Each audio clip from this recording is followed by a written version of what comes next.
Quant à la phrase « pourquoi je fais ça » qui te vient en tête, je sais que moi, je suis sur le bon chemin, tu vois. Bienvenue dans Génération Voyage Solo, le podcast qui te fait sauter le pas. Si t'écoutes les gens, tu fais rien dans la vie. Aujourd'hui, je reçois Cam, backpackeuse solo qui parcourt le monde en autostop depuis près d'1 an. Elle dévoile la réalité du voyage en tant que femme, avec ses plus grosses galères et ses règles de sécurité. Bonne écoute. Donc là, en fait, t'as pas fini ton périple, t'es en Inde, c'est ça? Ouais, je suis en Inde, exactement, à Manali. Comment ça se passe en Inde? Bien mieux que prévu. Et avec tout ce qu'on voit sur les réseaux sociaux, l'Inde, c'est souvent un pays hyper mal vu, en fait, hyper dangereux, tout ce que tu veux de négatif. Et moi, en fait, j'adore. Je suis tombée amoureuse de l'Inde et c'est exceptionnel. Je m'y attendais pas. C'est quoi que t'aimes en Inde? C'est une culture tellement, genre, différente. Alors, on le dit aussi pour le Vietnam et tout, et c'est vrai. Mais en fait, il y a plein de moments, je suis en Inde et je suis comme, on dirait que je suis dans un jeu vidéo, tu vois. Ou quand j'étais petite, j'avais 15 ans, je lisais énormément de livres de fantasy et tout. Et j'ai vraiment l'impression d'être dans un livre de fantasy, en fait. C'est fou, les croyances, les paysages sont exceptionnels. Les gens sont très cool aussi. Enfin, c'est totalement différent de tout ce que j'ai vu. En fait, avant de partir, toi, tu vivais au Canada? Ouais. Et comment elle se passait ta vie à ce moment-là? Elle ressemblait à quoi? Donc, j'ai déménagé au Canada à 18 ans pour les études. Et ensuite des études, j'ai déménagé en van. Et en vrai, j'ai adoré ma vie, tu vois. J'ai des potes incroyables là-bas. Mes études étaient folles. J'étais guide de plein air. Donc, c'est un métier qui me passionne et que j'ai hâte de refaire, en fait.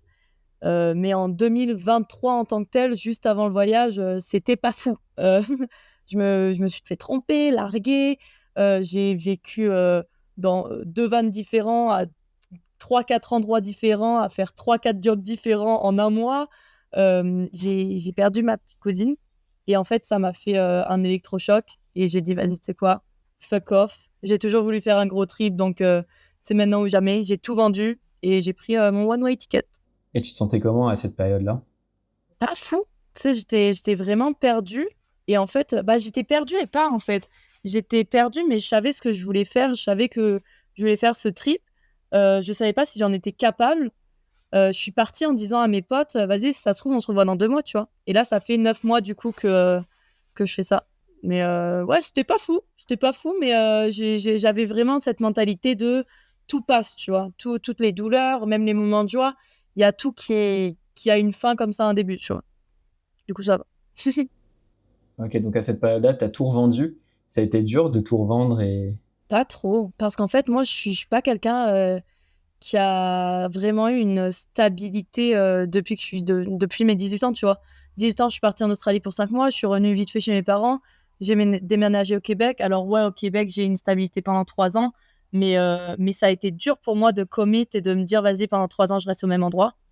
Je le regrette pas du tout, par contre. Mais non, parce qu'en fait, j'étais vraiment en mode, vas-y, si je vends tout et si ça marche pas, je peux retourner en France. J'ai la chance d'avoir des parents qui pourraient m'accueillir.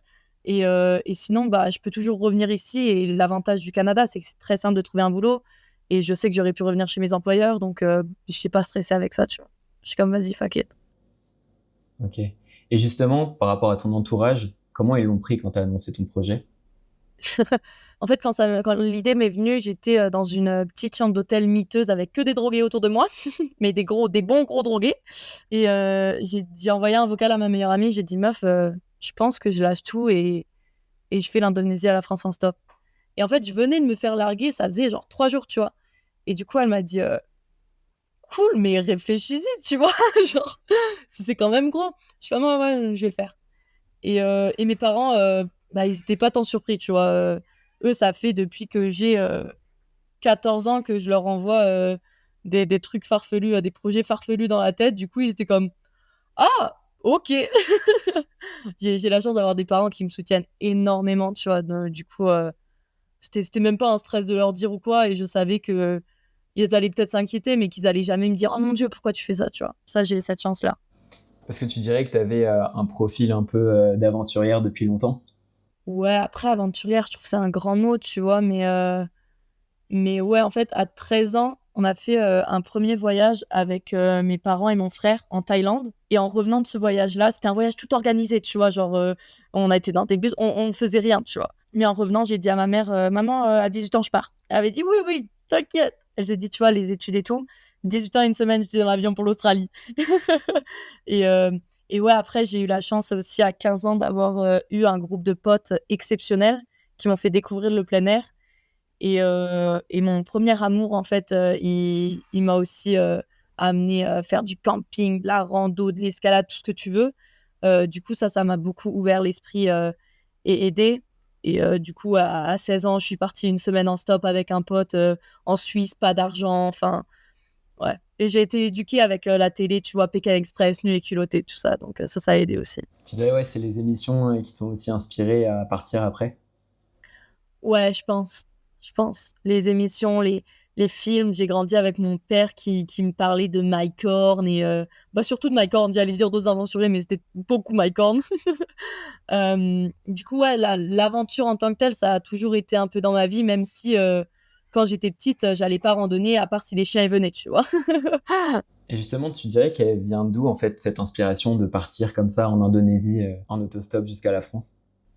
Sincèrement, je sais pas. L'autostop, ça m'est venu parce que, encore une fois, mon premier amour, lui, il allait à l'école en autostop parce que il avait pas beaucoup d'argent, le bus ça coûtait cher et c'était juste, il avait la flemme d'attendre pour le bus aussi. Et en fait, il me parlait, oh j'ai rencontré cette personne, oh cette personne m'a donné cette opportunité, plus Pékin Express Nu et culotté. J'ai comme vas-y, trop cool, je veux le faire aussi, tu vois. Et du coup, un jour, je suis venue avec ma mère, j'ai fait, maman, t'as 3 jours où tu fais rien cet été, on va en Italie en autostop. Elle était comme, mais qu'est-ce que tu me racontes? Et en fait, elle a embarqué direct. Et ouais, après, j'ai fait en fait, tous mes voyages solo, je les ai fait en autostop. J'ai jamais pris les bus, les trains, quoi, tu vois. Au début, j'étais comme, je vais relier l'Indonésie à la France sans avion. Et pour moi, c'était logique de le faire en autostop, tu vois. Les gens, ils pensaient, bah vas-y, elle va prendre le train, le bus. Moi, c'était genre, c'était même pas la question, tu vois. Ok, je vois. Et justement, pourquoi l'autostop? Pour les rencontres, pour les galères. Moi, ça m'a beaucoup appris l'autostop. Avec la patience, moi, je suis quelqu'un de très impulsif et ça m'aide à gérer mon impulsivité aussi, tu vois, parce que tu peux pas t'énerver à chaque fois que tu attends pendant 1 ou 2 heures, tu vois. Et ouais, après, ça t'amène dans des endroits que t'aurais jamais été autrement. Ouais, c'est juste, c'est beaucoup pour le défi aussi, tu vois. J'aime cette idée-là de se pousser, de découvrir, de galérer, en fait. Ouais, tu le voyais pas autrement au final, l'itinéraire. Vraiment pas. Il y a certaines portions là où j'ai été obligée de prendre le train ou même un tour guidé quand j'ai traversé le Tibet parce que tu peux pas y aller sans guide et tout. Et en Inde, en fait, on m'en a tellement parlé que j'ai décidé de pas faire d'autostop pour là le mois et demi. Du coup, j'ai pris train et bus. Mais là, de Manali jusqu'au Pakistan, si j'ai mon visa, ça, je vais le faire en pouce parce que j'ai trop envie d'essayer en Inde, en fait. C'est trop exceptionnel. Et pourquoi en Inde, t'as décidé de pas le faire? Parce que j'avais peur. En vrai de vrai, je vais pas fake, hein, c'est parce que j'avais peur, j'avais entendu tellement de choses. J'ai pas vu de meuf seule qui l'ont fait en Inde. Il y a la Bretonne en stop qui l'a fait, mais elle était avec une pote, il me semble. Je l'ai contactée, elle m'a dit non, vas-y et tout. Mais ouais, j'ai eu ce truc de pour une fois, j'ai écouté les gens. Alors que je suis tout le temps à dire si t'écoutes les gens, tu fais rien dans la vie, tu vois. Mais je me suis dit, vas-y, je vais prendre le pouls, voir par moi-même, et après, je déciderai si oui ou non je le fais. Et du coup, là, on va le faire. Très bien. Et justement, tu dirais que t'as des mantras comme ça qui te guident? Ah ouais, tellement. Et pourtant, je suis pas une meuf à mantra, hein, mais ma vraie phrase, c'est soit une bonne idée, soit une bonne histoire. J'ai un pote qui me l'a dit il y a quelques années, et depuis, c'est resté avec moi. Et maintenant, j'ai fait quelques reels dessus. Ils ont fait plus d'1 million de vues et tout. Et là, je la revois que les gens la reprennent. Je suis en même temps super contente parce que c'est trop une phrase, et en même temps, je suis comme, ouais, mais c'est ma phrase. Et elle représente quoi pour toi cette phrase? Ça représente, je sais pas, c'est genre, vas-y, fais-le, et de toute façon, tu auras une bonne fin parce que je pense que je me fais assez confiance à ce niveau-là pour toujours trouver des solutions, tu vois. Et si ça a été une énorme galère, ça va faire une trop bonne histoire, quoi. Et moi, j'adore être autour du feu avec les copains et raconter des anecdotes, tu vois. Et tu dirais que parfois, même volontairement, tu te mets un peu dans des galères? Je sais pas si c'est volontairement, tu vois, mais je pense que des fois, je les évite pas non plus. S'il y a quelqu'un qui va me dire, bah ouais, j'aurais pu, ouais, en vrai, ouais. Changement d'avis complet, mais ouais. Genre, mon pote qui m'a dit, il y a quelques semaines: «Vas-y, on fait la marque à Vaélé». J'étais pas acclimatée, j'aurais dû rester, 1 ou 2 nuits de plus à l'endroit où j'étais. J'étais comme: «Bah, vas-y, au pire du pire, je redescends», tu vois? Donc, ouais, des fois, sûrement. Il y a des gens parfois qui te disent ouais, t'es folle de faire ça. En vrai, pas trop. Il y en a plus, bah, c'est plus des locaux qui vont pas vraiment comprendre ce que c'est l'autostop, tu vois? Même si tu leur expliques et ils sont plus en mode: «Mais c'est impossible», tu vois? Mais des trucs genre, «Tu folle de faire ça», non, il y en a qui c'est plus genre: «Ah ouais, t'as des couilles», tu vois? Trop cool. Comment tu t'es préparé toi pour Ah mais moi, je me suis pas du tout préparée. Comme d'habitude, j'ai pris mon gros sac, j'ai mis bien trop d'affaires dedans et je suis partie. Genre, ouais, après c'était pas mon premier voyage non plus, mais en vrai, je me suis préparée dans le sens que pour une fois, j'avais, regardé un peu si j'avais assez d'argent avec, des sites, qui finalement sont totalement faux, tu vois? Mais, j'ai essayé de trouver en mode, «Vas-y, est-ce que je vais avoir assez d'argent pour le faire?» Et je me suis dit: «Bon, Australie», je suis arrivée, avec mais rien, j'avais pas d'argent à ce moment-là. Du coup, je me suis dit: «Bon, je vais trouver une solution», tu vois? Peu importe, combien, je dois avoir, c'est pas l'argent qui va m'arrêter. Je sentais que j'en avais besoin, tu vois? c'était un rêve pour toi? Ce voyage en tant que tel, c'est pas ce que j'appelle un rêve, mais le voyage en général, faire un gros trip, ça c'était un rêve, peu importe lequel, tu vois? Mais ouais, en un sens, ouais. Et tu disais que tu avais un gros sac. Toi, t'as quoi? T'as une tente à l'intérieur? Ouais, c'est le moment où je dois te faire un what's in my backpack là? C'est le moment, vas-y. OK, ouais, j'ai ma tente, mon sac de couchage, un matelas de sol.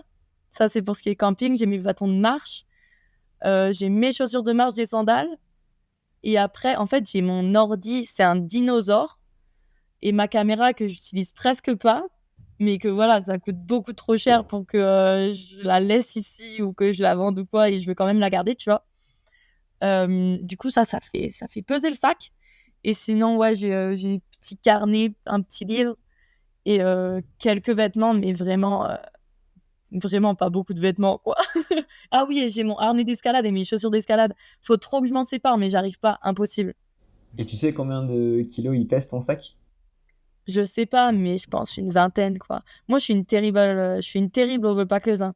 Les gens, ils me textent en mode: «Ah vas-y, j'ai besoin d'aide, je dois mettre quoi dans mon sac?» Je suis comme: «Mais tu t'adresses à la mauvaise personne, mon ami». Au final, t'es contente de tout ce que t'as dans ton sac. Ouais, en vrai, je sais qu'il y a des trucs, bah, comme le harnais d'escalade, que je devrais me séparer, mais une fois que j'arrive dans un endroit où je peux escalader, je suis trop contente de l'avoir, tu vois? Et en vrai, pour moi, il est pas tant lourd. Je m'en sors, tu vois? Et j'ai un peu ce mindset de quand je dois marcher, 30 minutes, 1 heure pour arriver à un bon endroit pour faire de l'autostop, je suis comme: «Ah bah, c'est bon, c'est du training pour ma prochaine montagne». Trop bien. Est-ce que tu te souviens de ton premier jour? Mon premier jour, ouais. Donc arrivé à Bali, je suis arrivée de nuit. Du coup, j'ai pris un premier tuk-tuk, je me suis fait mais pouah, scammer évidemment. On pris beaucoup trop d'argent, je sais plus combien, tu vois? Mais c'était vraiment beaucoup plus que ce que j'aurais dû payer. Je suis arrivée dans un petit hostel, j'ai direct entendu un Québécois parler et moi, l'accent québécois, c'est la maison. Du coup, j'étais trop contente, mais j'étais crevée, du coup, j'ai parlé à personne, je me suis douchée, je suis allée dans mon lit et le premier jour, j'ai fait une petite balade sur la plage, j'ai pas fait grand-chose. Je suis un peu, restée dans mon hôtel comme pour réaliser, «Vas-y, j'y suis, il va falloir que je commence, par où je commence?» tu vois? Donc ouais, Et à ce moment-là, tu te sentais comment? trop bien. J'étais trop contente. Bon après, Kuta, c'est pas la meilleure place quoi, j'ai été comme: «Bon, j'ai hâte d'être un peu en nature», mais heu, mais ouais, c'est l'excitation du début, tu vois? Quand à chaque voyage, c'est un peu le stress est parti parce que tu as atterri en avion et tu es comme: «Bon, bah, c'est pas si compliqué que ça finalement» et ouais, l'excitation du 1er jour, quoi. Ça faisait un moment que t'avais ce projet en tête? Pas du tout. Je l'ai eu en, bah, juin et je suis partie en novembre. Du coup, de juin à novembre, j'ai juste, travaillé mais comme une acharnée pour avoir assez d'argent et après novembre, c'était bye bye. Donc toi, tu voyages en stop, tu déroges parfois à la règle, Non.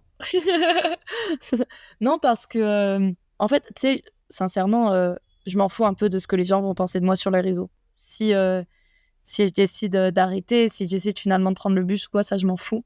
Mais pour moi, je suis comme, je peux pas, parce que ça devient compliqué, parce que ça fait 3 heures que j'attends de dire: «Oh bah, vas-y, j'arrête et je prends le bus». Tu vois? C'est pas ça, c'est justement dans les moments difficiles du stop que je vais rechercher aussi. Les moments où tu galères, où tu es comme: «Vas-y, mais pourquoi je fais ça?» Quand tu as la phrase «Pourquoi je fais ça?» qui te vient en tête, je sais que moi, je suis sur le bon chemin, tu vois? Je sais que ça va me porter quelque chose au final. Du coup, ouais. Après, quand c'est vraiment des grandes villes, je prends, parfois des tuk-tuk ou le métro pour sortir de la ville. Parce que sinon, tu restes bloqué 3 jours, enfin, ça sert juste à rien, tu vois? Ouais, carrément. Et est-ce que tu te l'as dit souvent cette phrase de pourquoi je fais ça? Pas tant. En vrai, pas tant. Parce que dans le fond, je sais pourquoi je le fais, tu vois?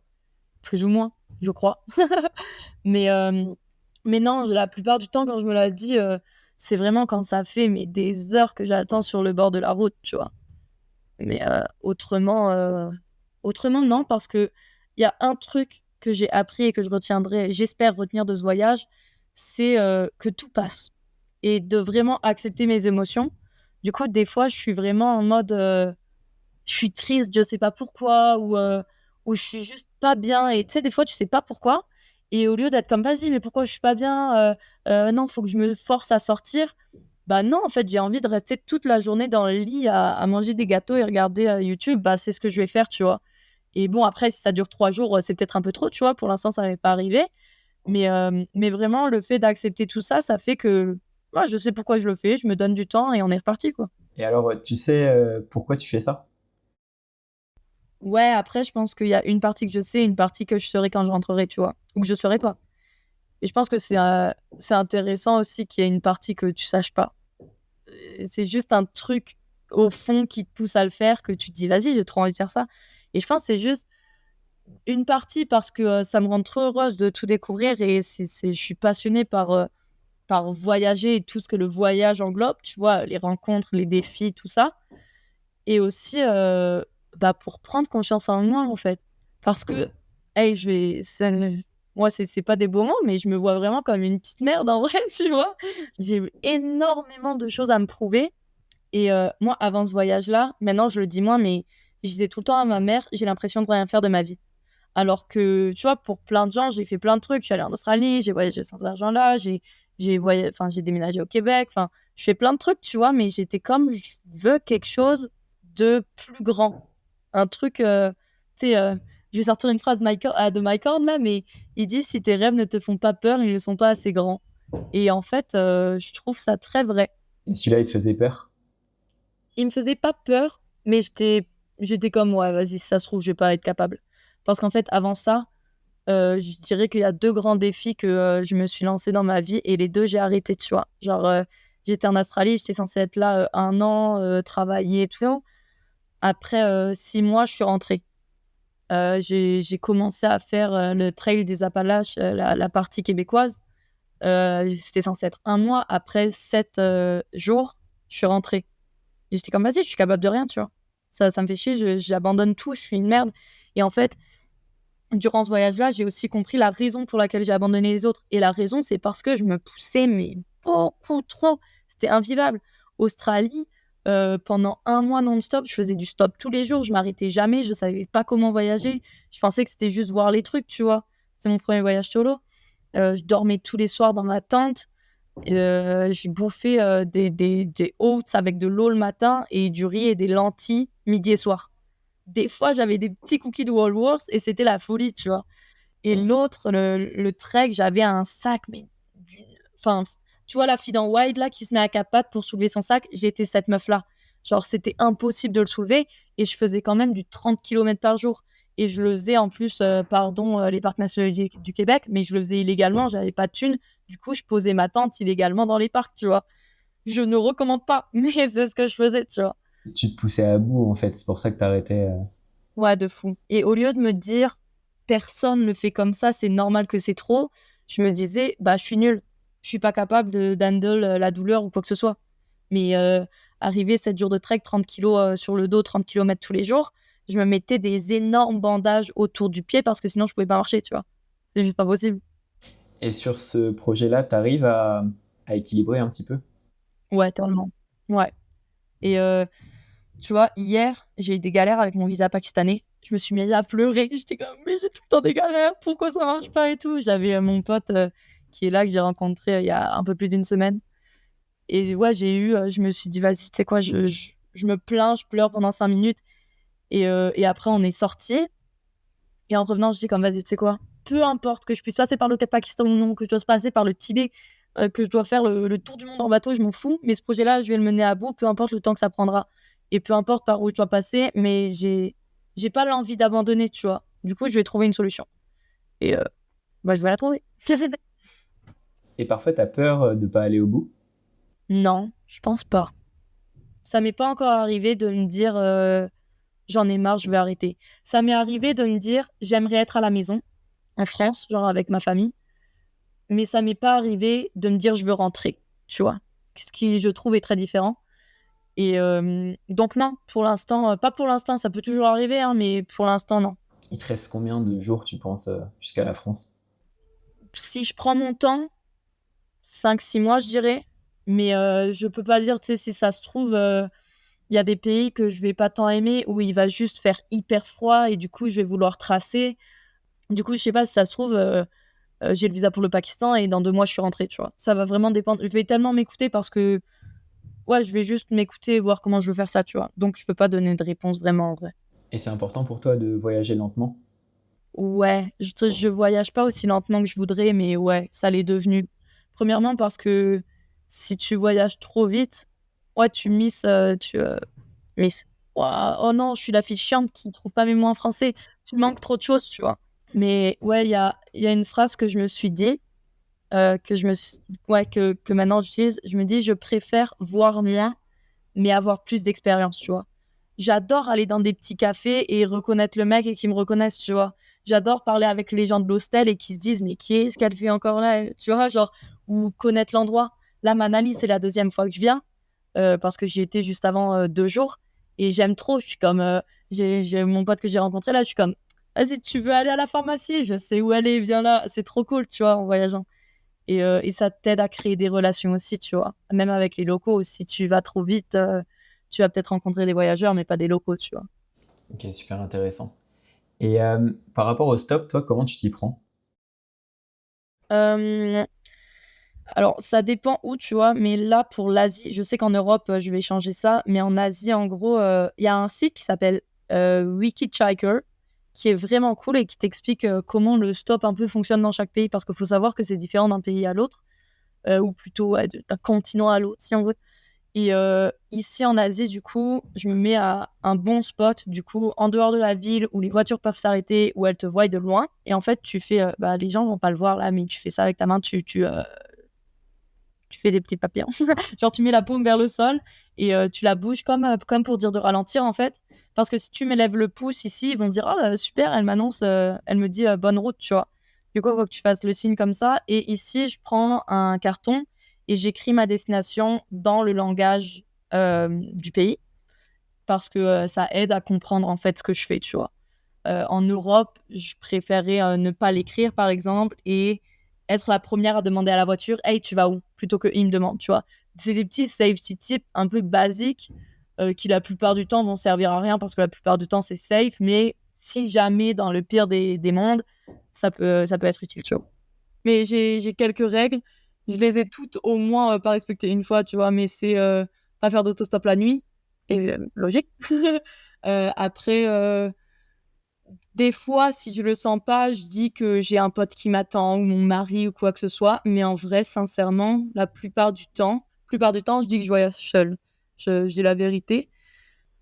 Après, ouais, pas boire et cetera, faire gaffe, quand ils m'offrent de la bouffe ou des boissons, ce genre de trucs.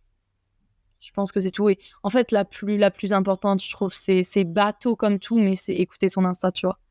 Toutes les fois où il m'est arrivé des galères, c'est parce qu'au fond de moi, j'étais comme: ça sent pas bon» et j'y allais quand même. Parce que flemme d'attendre, parce que je me dis: «Vas-y, c'est dans ma tête». Mais toutes les fois où j'ai eu des galères, je le sentais pas, tu vois. Et justement, ouais, ça t'est arrivé d'avoir des galères? Évidemment, je suis une meuf seule en autostop.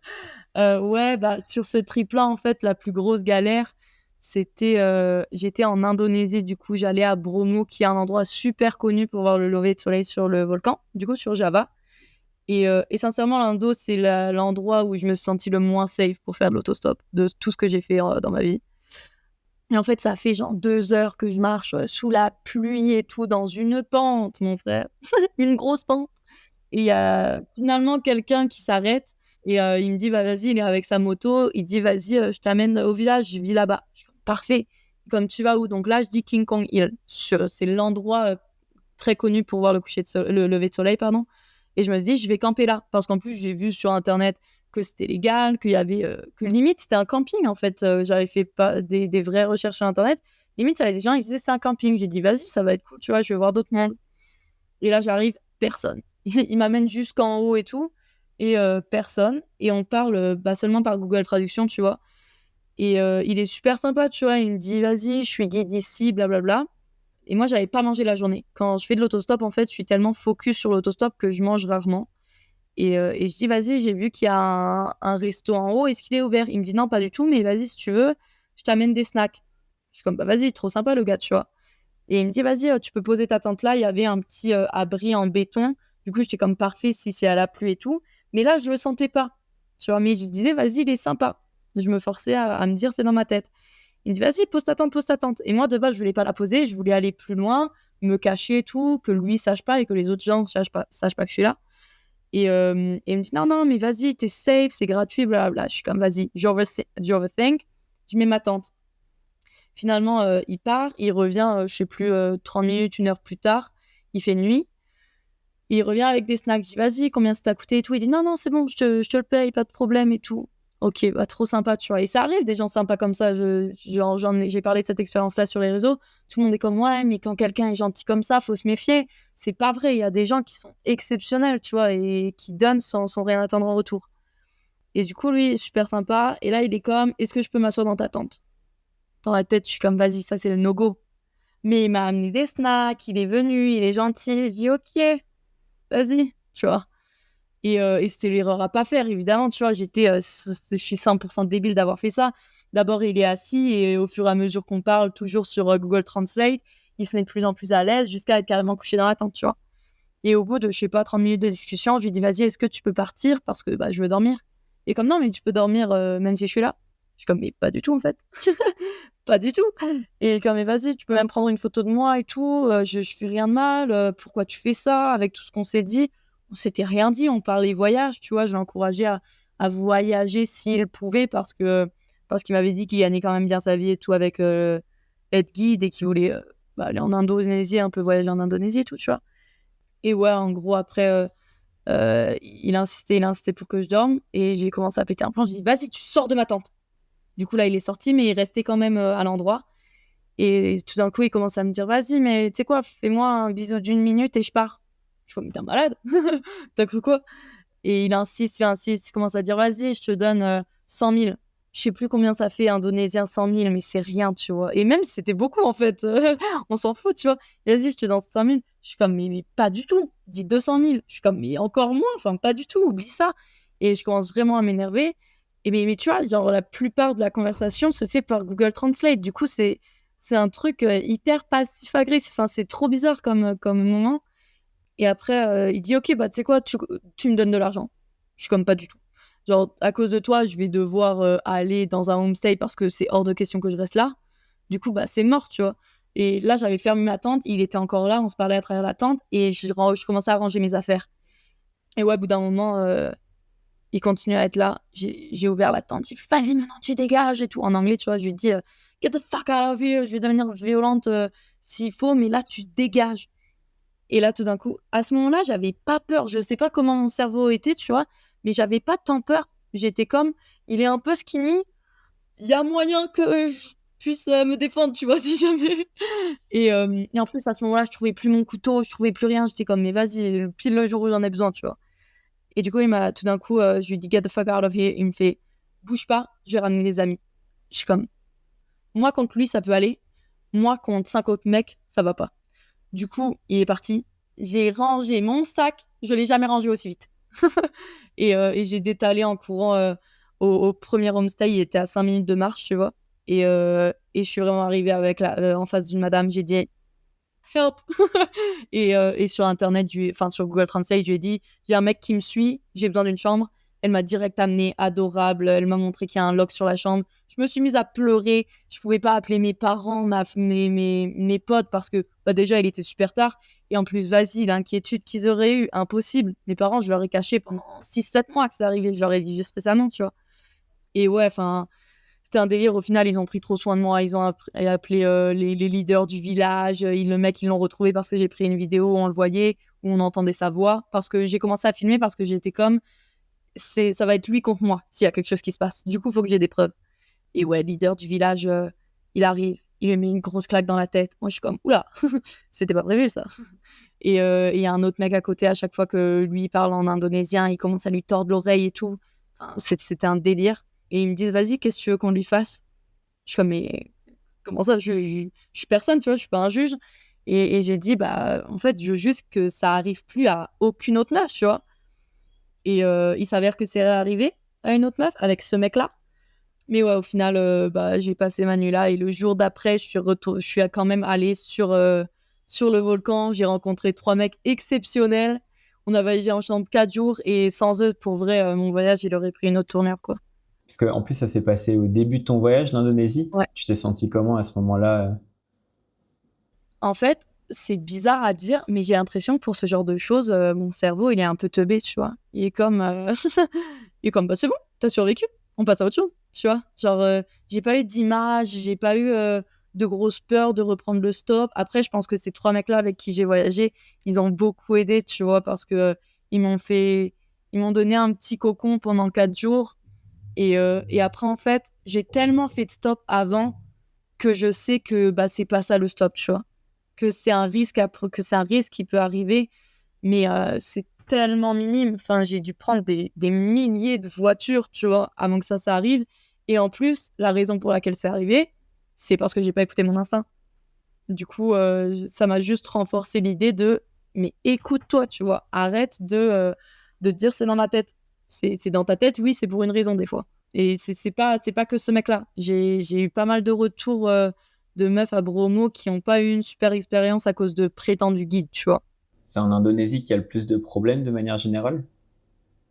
J'en sais rien, tu vois. Moi, c'est l'endroit où je me suis sentie le moins safe. Après, il y a des gens, eux, c'est l'endroit où ils se sentent le plus safe, tu vois. Ça dépend vraiment de ton expérience. Je pense que ça dépend aussi des îles où tu vas, tu vois. Bali, forcément, c'est plus safe que Java Sumatra. Mais ouais, après, en fait, c'est beaucoup des mecs hyper insistants. Et ça, c'est un truc que je dis aussi aux filles qui veulent faire de l'autostop, il y a une ligne immense entre un mec chiant, insistant, tout ce que tu veux, et un mec qui va vraiment faire quelque chose, tu vois. Genre des situations inconfortables, si tu fais beaucoup d'autostop, tu vas en avoir, c'est sûr. C'est sûr que tu vas en avoir, tu vois. Surtout si tu le fais dans des pays comme l'Indo ou même l'Italie. En vrai, moi, l'Italie, j'ai eu des trucs aussi, tu vois. Donc, c'est sûr que tu vas en avoir. Après, à toi de voir si tu arrives à gérer ça, tu vois. Mais justement, comment tu arrives à remarquer les signaux négatifs? En général, c'est très simple, hein. C'est pas des signaux. Ils vont juste te dire « Oh, et ton copain? Oh, est-ce que t'es marié ?» Ça va devenir Est-ce que tu veux boire un verre? Blablabla. Ça va... Tu sais, c'est pas des signaux en mode ils vont tout d'un coup glisser une main sur ta cuisse. Ils vont d'abord, enfin, de mon expérience, ils vont d'abord commencer à parler, tu vois. Et à dire des trucs où t'es comme « Oula, bizarre ». Ouais, t'es obligé de mentir parfois. T'es pas obligé. Après, moi, ça me fait me sentir plus safe, tu vois, des fois, de mentir. Là, par exemple, comme je t'ai dit, ton copain, là, une fois, c'était en Malaisie. C'était un mec, genre, je sais pas, il devait avoir 50, 60 ans, une femme, des enfants, tout ça. Pas dans la voiture, tu vois, mais il m'avait dit qu'il les avait. Et moi, j'avais un truc que je chantais pas. Du coup, j'ai dit, ouais, mon copain, il me rejoint demain et tout. Et du coup, il était comme, vas-y, est-ce que tu veux qu'on aille boire un verre avant que ton copain arrive et tout. J'étais comme, pas du tout, monsieur. Avec tout mon respect, non. Et lui, après, tu vois, en fait, souvent, c'est des mecs qui vont demander plusieurs fois, mais que si tu commences à dire arrête, ils vont arrêter. tu vois. C'est juste c'est triste à dire, mais ils tentent leur chance, tu vois. Et tu disais que tu avais un couteau. Est-ce que tu l'as déjà utilisé? Non. Enfin, déjà sorti? Utilisé pour couper du sauciflard, mais à part ça, non, pas vraiment. Pas dans des situations d'autostop, tu vois? Des situations de je suis en camping, ouais, mais sinon pas dans des situations d'autostop. Et après, le couteau, c'est vraiment, pas le truc que je conseille. Parce que tu connais pas le mec en face de toi. Si il est plus habitué que toi, ça peut rapidement se retourner contre toi. Si tu es dans un pays qui accepte du pepper spray ou du bear spray, c'est le best. Sinon, moi là, par exemple, j'ai un déodorant. Tu vois, un déodorant aérosol que j'ai dans ma petite banane quand je fais de l'autostop. Et avant d'utiliser le couteau, parce que c'est pas mon but de vraiment blesser quelqu'un, je vais utiliser ça, tu vois. Est-ce que tu as d'autres manières de te défendre? Pas vraiment.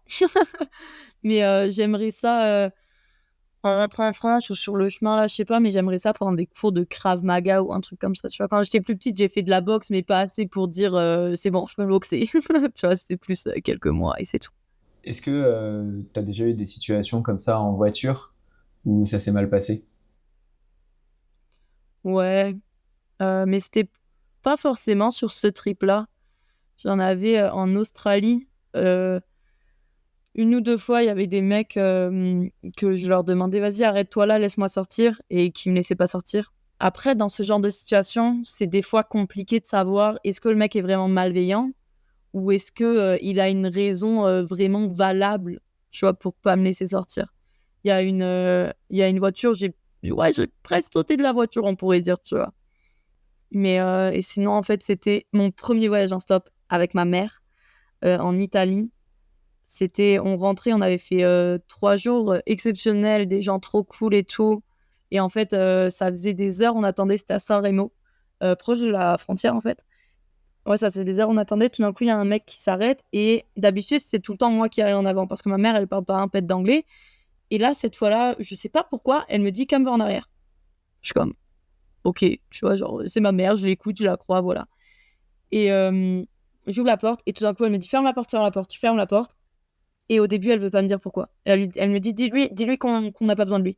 Je suis comme ok, ton idiot, blablabla, bye. Et en fait, on continue à marcher et tout. Et moi, je sais pas, tu vois, ma mère, elle me dit pas. Et c'est plus tard, 15-20 minutes plus tard, qu'elle me dit il avait commencé à s'unzipper les pantalons et elle a vu son petit zigouigoui, tu vois. Du coup, ouais, ça, c'était le truc pas cool. Mais heureusement, on n'était pas dans la voiture.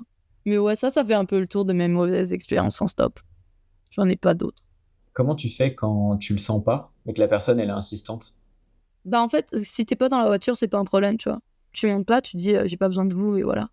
Et après, il y a beaucoup de fois, tu vois, où tu le sens pas et en fait, bah, il y a rien. Tu vois, tu le sens pas, tu vas avoir un peu peur et finalement, la personne est très cool, tu vois.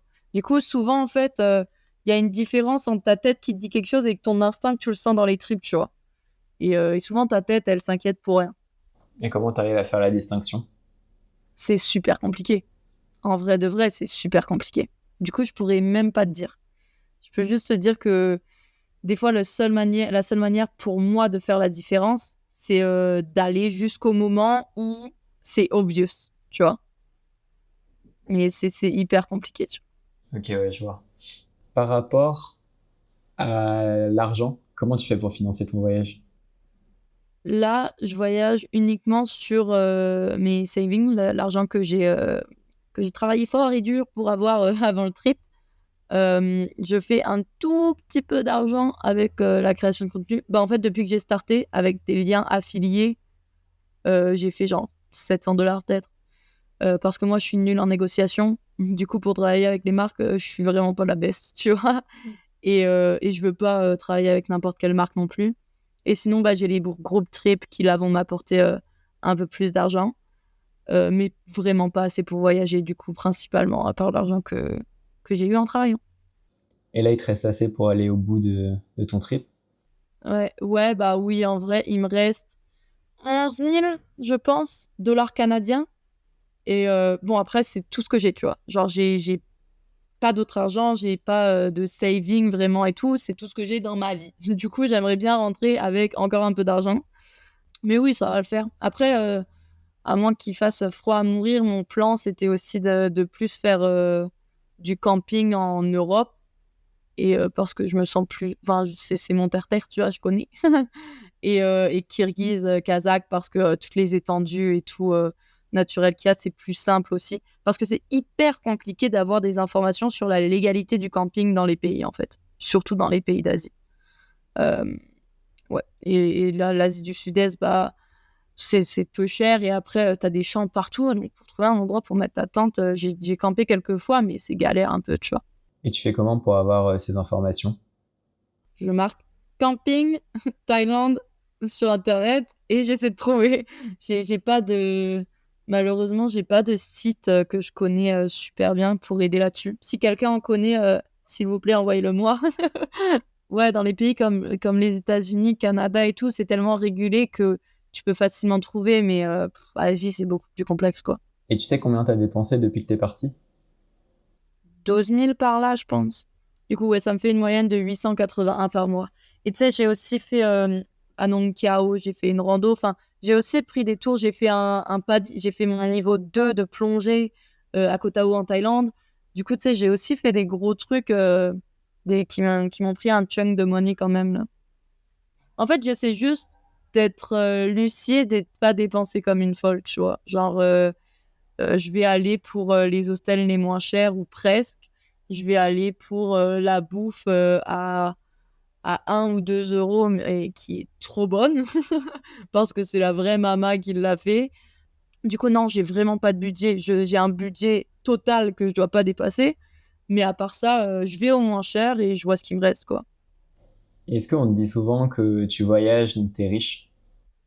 Ah ouais, bah c'est l'argent de papa, tu vois. Évidemment. Mais oui, oui, mais on l'a tous. C'est un classique, c'est pas drôle sinon. Mais en fait, je pense aussi, c'est pas des gens malveillants, tu vois, qui le disent. C'est juste des gens qui comprennent pas que, ouais, qui ont pas été éduqués sur le fait que bah tu peux voyager pour pas autant cher que ce que tu penses. Surtout en fait, nous qui vivons, parce que tu vois, si c'est différent si c'est un Français qui te le dit et si c'est un Thaïlandais qui te le dit. Si c'est un Thaïlandais qui te le dit, tu vas dire bah ouais, je suis riche, parce que pour lui, mais t'es multimillionnaire, tu vois. Si c'est un Français qui te le dit, t'es comme bah non, en fait, c'est juste que je prends pas les plus beaux hôtels, je prends pas des chambres privées, je mange pas dans les plus hauts gros restaurants et je fais pas des activités de fou tous les jours, tu vois. Du coup, ouais, ça dépend de comment tu le vois en fait, tu vois, et ça dépend de qui te le dit. Justement, qu'est-ce que tu as appris de ton voyage là pour l'instant et du fait de voyager en autostop? Voyager en autostop, bah, la patience, énormément de patience. J'ai appris à beaucoup plus m'écouter. Comme je disais là, tu sais, si j'ai besoin d'un jour de pause, nanana. Et j'ai vraiment appris, tu sais, je le savais déjà. En fait, je pense que tu le sais, mais tu le réalises pas. J'ai vraiment réalisé, ça me rend très triste qu'il y a des gens, ils peuvent travailler, mais le quadruple de ce que je travaille, et ils pourront jamais de leur vie bah, voyager, mettons. Ils peuvent peut-être voyager en Asie, tu vois, mais pas forcément en Europe ou en Amérique. Et là, je parle de l'Asie parce que c'est là que je suis, mais tu vois, je pense en Afrique, c'est pareil. Et des pays que je sais même pas, tu vois, que c'est pareil. Ouais, en fait, on est extrêmement chanceux, quoi, d'être né dans un pays avec une monnaie forte. C'est de la chance, mais de fou, tu vois. Et après, ouais, j'ai sûrement réalisé plein de choses, mais je pense que je le réalisais une fois rentrée. Il y a une citation que j'aime beaucoup, que j'ai découverte grâce à Homeless Backpacker. Elle dit, c'est une citation sur l'Inde, mais là, je vais la dire de manière générale pour le voyage, parce que je pense que c'est aussi vrai. Elle dit, il y a 3 voyages. Celui que tu prévois de faire, celui que tu fais réellement et celui que tu fais en rentrant à la maison. Et je pense que tu comprends réellement ce que tu as appris une fois que tu es rentré à la maison, tu vois. Et qu'est-ce qu'elle veut dire cette phrase? Que déjà, de un, ça va jamais se passer comme tu as prévu. Sinon, c'est pas fun. Les imprévus, c'est ce qu'il y a de mieux en voyage. Ensuite, bah, tu as le voyage que tu vis, donc tout ce que tu fais, tout ce que tu expériences. Et en fait, rentrer à la maison, c'est dur. Parce que c'est hyper simple de retomber dans ces mauvaises habitudes. Et tu as l'impression d'être devenu... je parle comme ça parce que c'est ce que j'ai vécu quand je suis rentrée d'Australie. Je sais pas si... Enfin, je vais sûrement le revivre là, tu vois. Mais ouais, tu te dis, vas-y, j'ai évolué là-dessus, je suis différente là-dessus, ma pensée a changé là-dessus. Tu retournes dans ton cocon où rien n'a changé. Et c'est difficile de rester hors du cocon, du coup. Du coup, tu vas forcément retourner un peu dans le cocon et revoir ces mauvais schémas de pensée ou redevenir, retrouver ce défaut que tu pensais ne plus avoir. Je pense que c'est le plus dur. Et c'est un voyage intérieur à ce moment-là. Tu vas déjà analyser tout ce que tu as vécu et ensuite réussir à garder ce que tu as appris. Tu dirais que le voyage intérieur, il se fait pendant le voyage ou après le voyage? 50-50, je pense. Et toi, tu redoutes le retour? De fou, à mort. J'ai trop hâte, hein. Mais de fou. Parce que déjà, ça va être la fin d'une belle aventure. Et j'ai peur de... Enfin, moi, je suis partie en France, du coup. De la France, ça fait... Attends, j'ai quel âge? Ça fait, du coup, 4, 5, 6, 7 ans. Et je suis partie de France il y a 7 ans. Et là, c'est la première fois que je vais rester plus que 2 semaines, un mois. Et j'ai envie, tu vois. J'ai envie de profiter plus de la famille, tout ça. C'est la raison pour laquelle je reviens, en fait.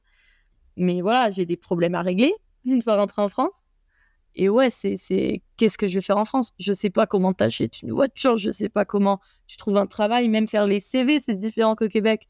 Enfin, du coup, ouais, qu'est-ce que je vais faire de ma vie en rentrant en France, tu vois? Où je vais aller, je sais pas du tout. Mais ouais, en fait, tu te rends compte que peu importe que je sois sous l'océan à Bali en train de voir des poissons ou tout en haut du circuit de l'Annapurna, bah tu penses à la famille, quoi. Tout le temps. Elle te manque? Ouais, de fou. Mais je leur dis pas. Pourquoi? Je sais pas. Bah, en vrai, ça va. Je leur dis, mes parents, je leur dis. Mais parce que moi et ma mère, si on commence à dire ça, on va pleurer, mais pendant des heures, hein. Je les appelle hyper souvent, tu vois. Donc, ça aide. S'il n'y avait pas FaceTime, ça serait différent, tu vois. Mais après, tu vois, mes grands-parents, en fait, je me rends compte que les souvenirs que j'ai avec eux, c'est quand je suis toute petite et ça me rend trop triste. En fait, je veux rentrer en France pour créer des souvenirs avec ma famille, tu vois. Parce que tu me dis, vas-y, c'est lequel ton moment préféré avec tes meilleurs potes? Bah, je vais pouvoir te répondre plus ou moins parce qu'il y en a plein, tu vois. Mais tu me dis, c'est quoi le moment préféré que tu as avec ton père? Je sais pas, tu vois. Et ça me rend trop triste. Genre, j'ai trop. En plus, mon père, il est exceptionnel. Enfin, il m'inspire de fou, il est trop cool. C'est la personne la plus drôle sur Terre. Du coup, j'ai trop envie de créer des souvenirs avec lui, tu vois. Et pareil pour ma mère, mon frère, ma belle-sœur, mes grands-parents et tout, tu vois, pour toute la famille. Tu dirais que t'as pas passé assez de temps avec eux? Pas du tout. J'ai fui la France, hein. À 18 ans, moi, j'ai fui. Du coup, je rentrais pendant le Covid, je suis pas rentrée du tout parce que je pouvais pas, je n'étais pas vaccinée. Et ouais, après, je rentrais pour les fêtes de Noël. C'est tout, quoi. Mais voilà, tu vois, j'avais pas, en fait, de moments seul avec chaque membre de ma famille. Et je trouve que c'est ça qui me manque, tu vois. Je veux faire des trucs seul avec ma mère, seul avec mon père et seul avec mon frère. Enfin, voilà, ça, c'est des trucs que je veux faire, tu vois. Et tu t'en es rendu compte sur cette aventure-là? En fait, je m'en suis rendu compte quand ma petite cousine est décédée. Parce que ça m'a fait un choc et je me suis dit, ah ouais, Enfin, ils peuvent partir n'importe quand, les gens qu'on aime, quoi. C'est trop triste. Et après, bah, en fait, quand elle est partie, j'avais déjà cette idée de voyage en cette tête. Et j'étais comme, faut que je le fasse pour moi, pour monter mon estime de moi et tout. Et ouais, après, durant le voyage, évidemment, et durant toutes ces années, tu vois, il y a tellement de choses que j'ai loupées. Genre, mon frère qui achète une maison, qui crée son entreprise, des Noëls tous ensemble en famille, comme on faisait quand on était tout petit. Enfin, j'ai loupé trop de trucs, tu vois. Et tu as cette peur de louper des choses? Ah, moi, j'ai le FOMO, mais pour tout, hein. Peu importe que je sois en France ou à l'autre bout du monde, je vais avoir le FOMO. Parce qu'en fait, tu vas tout le temps louper quelque chose. Soit tu vas louper des trucs avec les potes, soit tu vas louper des trucs avec la famille, soit tu vas louper un voyage que tu aurais voulu faire et des rencontres que tu aurais pu faire. Tu vas toujours louper quelque chose de toute façon, tu vois. Et comment tu gères ça? Je le laisse aller, je pense. Je suis pas vraiment très bon. Je le gère pas, en fait. Je sais pas si c'est un truc que tu peux vraiment gérer. Je suis plus en mode bon, ce périple, je veux le finir. Ça me fait trop de bien, ça m'apporte trop de choses pour pas le finir, tu vois. Mais ouais, après ça, ça va être. J'ai jamais mis la famille au premier plan, mais c'est le temps de le faire, tu vois. Trop cool. Et est-ce que pendant ton voyage, il y a vraiment eu des moments où tu étais au plus bas, où tu avais envie de rentrer, des sortes de travel burn-out? travel burnout où j'étais fatiguée de voyager et tout, ouais, mais non, mais j'ai jamais eu vraiment envie de rentrer dans ce voyage-là. Euh, du coup, je me posais. Des fois, une semaine, ça m'est arrivé beaucoup au Vietnam. Vietnam, j'étais pas dans un bon mindset quand j'y étais. Euh, du coup, ouais, ça m'est arrivé. Et du coup, je me suis posée à Tam Coc. Une semaine, je suis restée dans le même hostel. J'ai fait... en fait, je me suis fait une petite routine, tu vois. J'allais au sport, ensuite j'allais travailler, ensuite... Et je faisais rien pendant 3-4 jours. J'ai rien exploré. Je venais d'arriver à Tam Coc, j'ai rien vu. Et ça m'allait très bien. Tu vois, je me suis mise bien, j'ai pris un petit scooter et tout. Et sinon, ouais, je te dirais, le plus dur, c'était l'Indo, en fait. Sincèrement, je sais qu'il y en a plein qui l'adorent, hein, désolé, mais moi, les derniers jours, j'en pouvais plus. J'avais qu'une envie, c'était partir du pays, quoi. Ah, et pourtant, tu vois, si tu me dis, ouais, est-ce que tu veux y retourner, je te répondrai oui. Parce que je pense qu'il y a plein de trucs à explorer. Et il y a aussi des gens super cool là-bas. Mais cette fois-là, j'en pouvais plus, quoi. C'était lié aussi à tout ce qui s'est passé. Ouais, c'était lié au regard hyper insistant, aux gens qui te crient dessus, boulet, boulet. Mais vraiment, les enfants, ils te disent pas en mode salut, tu vois, vraiment, ils te crient dessus, c'était pas cool, quoi. Et en fait, c'était aussi, je pense, le fait que bah, je m'y attendais pas. Parce que tu vois, l'Inde, c'est intense, mais je m'y attendais parce que tout le monde en parle. L'Indonésie, avant d'y aller, j'ai pas entendu une seule personne parler de ce côté-là. Du coup, mentalement, j'étais pas prête. Et c'était aussi le premier pays où j'avais autant un choc des cultures, tu vois. Du coup, c'était vraiment inattendu, je te dirais. J'avais fait une story sur Instagram pour que les gens puissent se poser des questions. La première question de Valériane, c'est j'ai lu que certaines personnes mettaient une bague à leur annulaire pour éviter d'être embêtées. Est-ce que c'est ton cas? Je l'ai fait une fois. Et après, j'étais comme ça m'énerve les bagues. J'en porte pas, tu vois. J'y ai pensé, tu vois, plein de fois. Et en fait, j'imagine que s'il y en a qui le font, tu vois, ça doit aider. Sinon, personne le ferait. Moi, personnellement, je le fais pas parce que je me dis, en plus, je peux trouver tellement d'excuses en disant j'ai un mari mais pas de bague. Je peux dire je veux pas la perdre. Je peux dire je veux pas qu'on me la vole. Je peux dire oh nous dans notre famille on fait pas ça. Tu vois, ils en savent rien, surtout à la limite en Europe, mais en Asie ils savent pas forcément comment on marche. Tu vois, je peux dire oh mais il y a que certaines familles qui le font, ils vont le croire, tu vois. Du coup non, c'est pas mon cas. Ça doit aider. Je pense que ça aide beaucoup plus peut-être quand t'es au bar ou quoi que réellement en autostop. Deuxième question de Marielle. Est-ce que tu as une app pour être localisé? Non, pas du tout. Ce serait pas forcément une mauvaise chose, mais et oui, ça peut être. En fait, c'est si t'as besoin de ce sentiment de sécurité, je te le conseille 100%. Après, moi, je connais pas vraiment d'app comme ça, tu vois, à part les Garmin, je sais pas, mais ça existe, c'est sûr. Mais si t'as besoin de ça pour te sentir en sécurité, mais fais-le, mais 100%. Mais moi, je l'ai pas. Moi, en fait, safety-wise, je devrais vraiment être plus prudente, hein. Moi, je crois trop dans mon truc de c'est soit une bonne idée, soit une bonne histoire. Je suis trop en mode, de toute façon, je vais se trouver une solution, tu vois. Ce qui est bien, mais pas forcément tout le temps. Tu dirais que le fait d'être moins prudente, ça fait que tu vis plus de choses. Ouais, je pense jusqu'à un certain cas, ouais. Parce que... Et tu vois, ça dépend dans quel pays aussi. En Inde, je suis plus prudente que dans la moyenne des pays où je suis. Je suis aussi plus méchante, en fait. C'est triste à dire, mais je me laisse beaucoup moins approcher, tu vois. Mais par exemple, là, j'ai voyagé avec un Français en Inde, à genre Taj Mahal, Varanasi.